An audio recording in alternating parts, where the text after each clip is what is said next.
So the second part of this exercise is one I learned from Trevor. And this is where you again have that fixed position with your hand. Good job, Shay. And you're walking a circle. Try to look where you're going, Shay. You just have a job and she has a job. So Shay's walking around her stick here, just asking her horse to maintain gait. So now she's going to correct her. Perfect, because she fell behind. And again, because Shay's got a fixed point to walk around, her horse Memphis has to get in harmony with her and has to figure out how to put a smile in that rope. And this is a great one to do as a warm-up as well, because it gives your horse really clear boundaries and they just have to find their softness in there. So Shay, when you're ready, see if you can do a transition up to the canter. So ideally, Shay walks faster with her energy and Memphis finds her way to stay in harmony. Excellent. And I love that she made that transition without pulling on Shay. A lot of times I'll notice with my horses in that canter transition, good, Shay, and then relax your energy back to the trot. Perfect.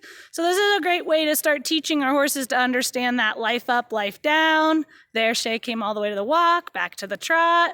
That was gorgeous. And teaching your horse to be able to make those transitions without pulling or pushing on us is super valuable. So we'll check in here with Pam.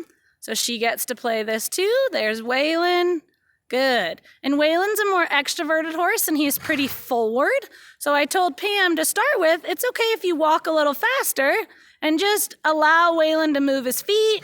And you can see every now and then Pam makes a sharper turn so that he's still in harmony with her, just because he's a pretty big forward moving, fast trotting horse. And this, nice blowout there.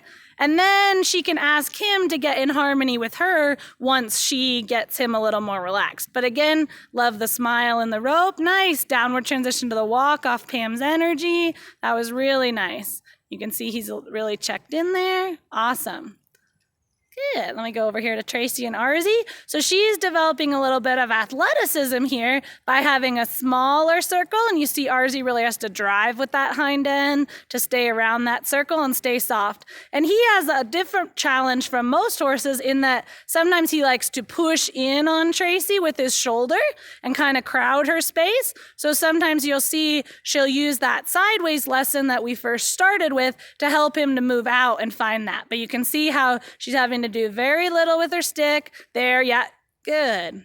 Nice. Oh, he stepped over the rope. And so if that happens, a lot of times it's because they're pushing a little bit with the shoulder. So Tracy might just add in a little sideways here. Yep, now she's going to get after him. Hey, get up here with me. Yeah, good. Good. But you can see how much effort Arzy's putting into being connected and not pushing on her. That's really good. Yeah. And so one thing we talked about with him is she's going to use a little sideways maneuver to then go into the canter. So she's going to push into him. Because see how Arzy likes to lift his head into the canter? And not that you can do a ton to fix that online. It's going to be something she'll keep fixing on the saddle. Yeah. But one thing she's experimenting with is pushing him a little bit sideways and then asking him to step into the canter, which will help engage that inside hind leg a little bit.